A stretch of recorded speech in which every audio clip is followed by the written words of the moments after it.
मैं आचार्य शैलेश पाराशर सौर धर्म संसद से आप सबों के बीच एक कथा कहने जा रहा हूँ, जो महान नैनार संतों की कथा श्रृंखला में उनका एक सर्वोपरि नाम है तिरुनीलकंठ।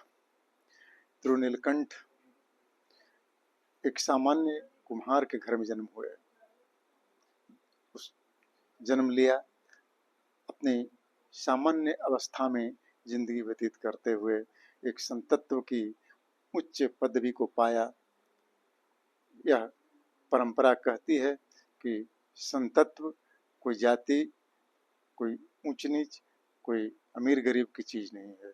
संत कोई भी हो सकता है और उनका सम्मान सारे लोग करते हैं।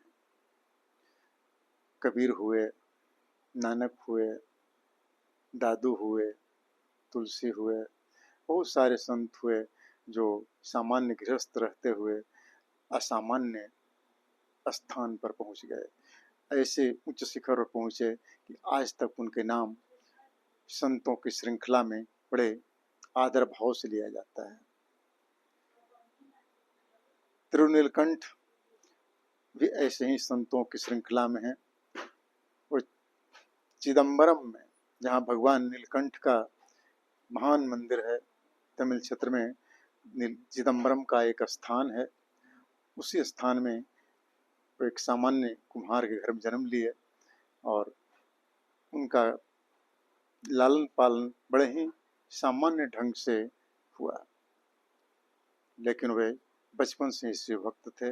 हमेशा तिरुनीलकंठ तिरुनीलकंठ तिरुनीलकंठ का उच्चारण करते रहते थे, जिसके कारण उनका असली नाम लोग भूल गए और उन्हें तिरुनीलकंठ ही कहना शुरू कर दिया। जब ये तिरुनीलकंठ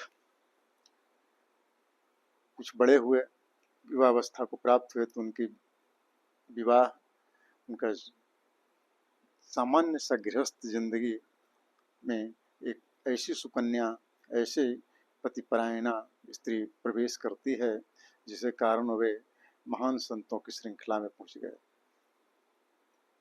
अपने पत्नी के साथ वे खुश थे, मिट्टी के बर्तन बनाते थे और शिव भक्त थे। एक बार वे नगर को जाते हैं और नगर में जाकर के रात्रि विश्राम वेश्याओं के यहाँ करते हैं। एक वेश्या घर रुक जाते हैं। पहले वेश्याओं के घर जाना सामान्य सी बात थी, इसीलिए चले गए होंगे। लेकिन उनकी पतिपरायणा स्त्री इस बात को सहन नहीं कर सकी। जब वो सुबह आए तो उन्होंने पूछी कि आप कहाँ थे। उन्होंने बताया, सच सच बताया कि मैं आज कहाँ रुक गया था, क्यों रुका था। ये सारी बातें वो अपने पत्नी से कहते हैं। पत्नी इस बात को सहन नहीं कर पाती है कि मेरा पति किसी वेश्या घर में रुके। वह क्रोध में आकर के अपने पति से कहती है कि आज के बाद हमें मत छूइएगा। यह बात जब सुने तो उन्हें बड़ा आघात लगा और उन्होंने कहा कि हमें शब्द जो बोली है, यह बहुत बड़ी बात बोली है। मैं आज के बाद यह शपथ लेता हूँ कि किसी स्त्री को नहीं छूऊंगा, तुम्हें ही नहीं, किसी भी स्त्री को नहीं छूऊंगा, स्पर्श नहीं करूंगा। और वे अपने सामान्य से जिंदगी जीने लगे। लोगों को पता भी नहीं कि ये दोनों किस तरह जिंदगी जी रहे हैं। लोग समझते कि बड़े सुखी जिंदगी जी रहे हैं, लेकिन पति पत्नी जैसा कोई संबंध फिर बीच में नहीं रहा। एक बार उनके यहाँ भगवान शिव स्वयं उनकी परीक्षा लेने के लिए उनके घर आए और कुछ दिन ठहर करके उन्हें एक भिक्षा पात्र दिए कि इस भिक्षा पात्र को आप धरोहर के रूप में रखें और जब मैं पुनः आऊँगा तो मैं इसे ले जाऊँगा।